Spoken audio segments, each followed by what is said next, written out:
નમસ્કાર, કેમ છો બધા? રસાયણ વિજ્ઞાનની આ અદ્ભુત દુનિયામાં તમારું સ્વાગત છે. આજે આપણે બે એવી જોરદાર રાસાયણિક પ્રક્રિયાઓ વિશે જાણવા જઈ રહ્યા છીએ જે આપણી આસપાસની દુનિયાને સતત બદલતી રહે છે. હા, આપણે વાત કરીશું વિસ્થાપન અને દ્વિવિસ્થાપન પ્રક્રિયાઓની. તો ચાલો જરા પણ સમય બગાડ્યા વિના આ રોમાંચક સફર શરૂ કરીએ. અને હા, આ ખાસ સમજૂતી સાધના વિદ્યાલય મોરદેવીના તેજસ્વી વિદ્યાર્થીઓ માટે તૈયાર કરવામાં આવી છે. આ માટે અમને માર્ગદર્શન આપનાર વિજ્ઞાન શિક્ષક શ્રી વિશાલ એ ચાવડા સરનો અમે હૃદયપૂર્વક આભાર માનીએ છીએ. તો આજે આપણે શું શું જોવાના છીએ? સૌથી પહેલાં તો આપણે વિસ્થાપન પ્રક્રિયા શું છે એ સમજીશું. પછી આપણે દ્વિવિસ્થાપનની દુનિયામાં ઊંડા ઉતરીશું. એક એવો પ્રયોગ પણ જોઈશું જે તમને દંગ કરી દેશે. એ પછી બંને વચ્ચે શું તફાવત છે એની સરખામણી કરીશું અને છેલ્લે બધી જ મહત્વની વાતોને ફટાફટ યાદ કરી લઈશું. તો તૈયાર છો ને? ચલો શરૂ કરીએ. ચાલો તો સૌથી પહેલા વિષય પર આવીએ, વિસ્થાપન પ્રક્રિયા. આને તમે તત્વોની દુનિયાનો એક પાવર પ્લે સમજી શકો છો, જ્યાં વધુ તાકાતવર તત્વ ઓછા તાકાતવરને કહે છે, ચાલ ભાઈ હવે આ જગ્યા મારી છે. જો આપણે એને વિજ્ઞાનની ભાષામાં સમજીએ તો વિસ્થાપન પ્રક્રિયા એટલે એવી રાસાયણિક પ્રક્રિયા જેમાં એક વધુ સક્રિય તત્વ એટલે કે વધુ શક્તિશાળી તત્વ ઓછા સક્રિય તત્વને તેના સંયોજનમાંથી એટલે કે તેના ઘરમાંથી હટાવીને પોતે તેની જગ્યાએ ગોઠવાઈ જાય છે.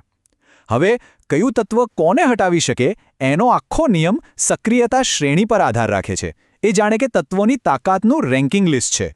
ચલો આને એક સરળ ઉદાહરણથી સમજીએ. કલ્પના કરો કે એક રેલે રેસ ચાલી રહી છે. એમાં એક ખૂબ જ ઝડપી અને મજબૂત દોડવીર એક ધીમા દોડવીરને પાછળથી આવીને કહે છે, હવે તું આરામ કર, હું આગળ દોડીશ, અને તેની જગ્યા લઈ લે છે. બસ રસાયણશાસ્ત્રમાં પણ એવું જ થાય છે. વધુ સક્રિય તત્વ ઓછા સક્રિય તત્વને તેના સંયોજનમાંથી આ જ રીતે હટાવી દે છે. સીધો હિસાબ છે, જે વધુ તાકાતવર એ જ જીતે. ચાલો આનું એકદમ ક્લાસિક ઉદાહરણ જોઈએ. જ્યારે આપણે લોખંડની એક ખીલી લઈએ અને એને કોપર સલ્ફેટના સુંદર વાદળી રંગના દ્રાવણમાં ડૂબાડીએ ત્યારે એક જાદુ જેવું થાય છે. લોખંડ એટલે કે આયન Fe કોપર Cu કરતાં વધુ સક્રિય છે. એટલે એ કોપરને કહે છે, ચલ સલ્ફેટ સાથે હવે હું જોડાઈશ. અને થાય છે પણ એવું જ. ધીમે ધીમે દ્રાવણનો વાદળી રંગ ગાયબ થવા લાગે છે અને એ આછો લીલો બને છે, કારણ કે હવે એ આયન સલ્ફેટ બની ગયું છે. અને પેલી લોખંડની ખીલી પર કથ્થાઈ રંગનું પડ જામી જાય છે. એ બીજું કંઈ નહીં પણ બિચારું કોપર છે જેને બહાર કાઢી મૂકવામાં આવ્યું છે. આ જ છે વિસ્થાપન, એકદમ આપણી નજર સામે. અને આ નિયમ ખાલી લોખંડ માટે જ નથી. ઝિંક એટલે કે Zn અને લેડ Pb એટલે કે સીસુ એ બંને પણ કોપર કરતાં વધુ સક્રિય છે. એટલે જ્યારે તમે ઝિંકને કોપર સલ્ફેટમાં નાખો તો એ પણ કોપરને હટાવીને ઝિંક સલ્ફેટ બનાવશે. એ જ રીતે લેડ પણ કોપર ક્લોરાઇડમાંથી કોપરને વિસ્થાપિત કરી શકે છે. જે પણ તાકાતવર હશે એ રાજ કરશે. સરસ, વિસ્થાપન તો હવે બરાબર સમજાઈ ગયું. તો ચાલો હવે આપણા બીજા રસપ્રદ વિષય તરફ આગળ વધીએ, દ્વિવિસ્થાપન પ્રક્રિયા. આમાં કોઈની દાદાગીરી નથી. અહીં તો બસ ભાગીદારોની અદલાબદલી થાય છે. ચાલો જોઈએ કેવી રીતે. તો આ દ્વિવિસ્થાપન શું છે? અહીં કોઈ એક તત્વ બીજાને હટાવતું નથી. અહીં તો બે અલગ અલગ સંયોજનો એકબીજા સાથે મળે છે અને પોતાના આયનોની આપ-લે કરી લે છે. મતલબ કે પહેલા સંયોજનનો ધન આયન બીજાના ઋણ આયન સાથે જોડાઈ જાય છે અને બીજા સંયોજનનો ધન આયન પહેલાના ઋણ આયન સાથે. એક પ્રકારની સમજૂતીથી થતી અદલાબદલી. આને સમજવા માટે એક ડાન્સ પાર્ટીનું દૃશ્ય યાદ કરો. માની લો કે બે કપલ AB અને CD ડાન્સ કરી રહ્યા છે. અચાનક મ્યુઝિક બદલાય છે અને તેઓ પોતાના પાર્ટનર્સ બદલી નાખે છે. હવે A એ D સાથે ડાન્સ કરે છે અને C એ B સાથે. બસ દ્વિવિસ્થાપન પ્રક્રિયા બરાબર આના જેવી જ છે. બે સંયોજનોના આયનો પોતાના પાર્ટનર બદલીને બે નવા જ સંયોજનો બનાવી દે છે. ચાલો આનું પણ એક સરસ ઉદાહરણ જોઈએ. આપણે એક ટેસ્ટ ટ્યુબમાં સોડિયમ સલ્ફેટનું દ્રાવણ લઈએ અને બીજીમાં બેરિયમ ક્લોરાઇડનું. હવે જ્યારે આપણે આ બંનેને મિક્સ કરીએ છીએ ત્યારે સોડિયમ Na અને બેરિયમ Ba એકબીજાના પાર્ટનર્સ એટલે કે સલ્ફેટ અને ક્લોરાઇડને જોઈને પાર્ટનર સ્વેપ કરવાનું નક્કી કરે છે. પરિણામ શું આવે છે? બેરિયમ હવે સલ્ફેટ સાથે જોડાઈને બેરિયમ સલ્ફેટ બનાવે છે અને સોડિયમ ક્લોરિન સાથે જોડાઈને બનાવે છે સોડિયમ ક્લોરાઇડ. એટલે કે આપણું રોજિંદા ખાવાનું મીઠું. અરે પણ અહીં એક નવી અને મહત્વની વાત સામે આવે છે: અવક્ષેપ. તમે હમણાં જ જોયું કે બેરિયમ સલ્ફેટ બન્યું એ પાણીમાં ઓગળતું નથી, એટલે સફેદ રંગના ઘન પદાર્થ તરીકે દ્રાવણમાં નીચે બેસી જાય છે. આવા પાણીમાં ન ઓગળતા ઘન પદાર્થને જ આપણે અવક્ષેપ કહીએ છીએ. ઘણી દ્વિવિસ્થાપન પ્રક્રિયાઓમાં આવા અવક્ષેપ બનવા એક સામાન્ય ઘટના છે.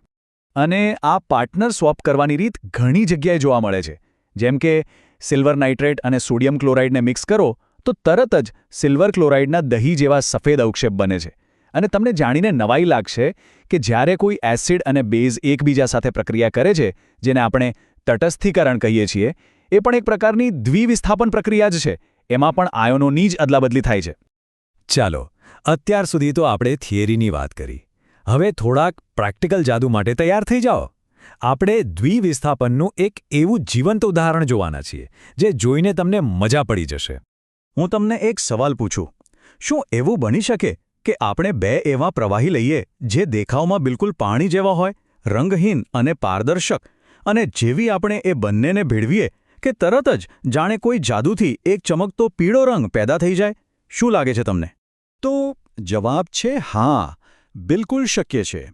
અને આ કોઈ જાદુ નથી, આ શુદ્ધ રસાયણ વિજ્ઞાન છે. આ કમાલ થાય છે લેડ નાઇટ્રેટ અને પોટેશિયમ આયોડાઇડ વચ્ચેની પ્રક્રિયાથી. સ્ક્રીન પર તમે એનું સમીકરણ જોઈ શકો છો. તો ચાલો જોઈએ કે આ જાદુ થાય છે કેવી રીતે.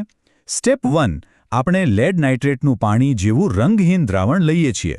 સ્ટેપ 2, એમાં આપણે પોટેશિયમ આયોડાઇડનું બીજું રંગહીન દ્રાવણ ઉમેરીએ છીએ. અને જેવું એ ઉમેરાય છે, બૂમ! તરત જ આયનો પોતાના પાર્ટનર બદલી લે છે. લેડના આયનો આયોડાઇડના આયનો સાથે જોડાઈને લેડ આયોડાઇડ બનાવે છે, જે એક ચમકદાર સૂર્ય જેવો પીળો ઘન પદાર્થ છે.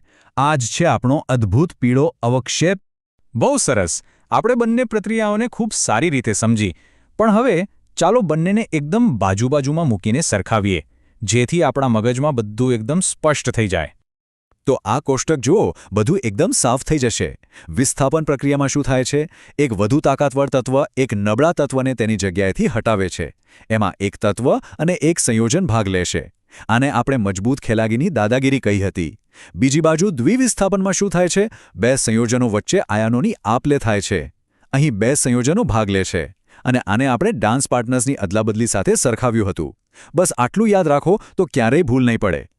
વાહ! આપણે આજે ઘણું બધું શીખ્યા. તો ચાલો આ પ્રકરણ પૂરું કરીએ એ પહેલાં સૌથી મહત્વના મુદ્દાઓ પર એક છેલ્લી નજર ફેરવી લઈએ. તો આજની મુખ્ય શીખ શું છે? પહેલું, વિસ્થાપન એટલે શક્તિનો ખેલ. વધુ સક્રિય તત્વ હંમેશા જીતે છે. બીજું, દ્વિવિસ્થાપન એટલે અદલાબદલી.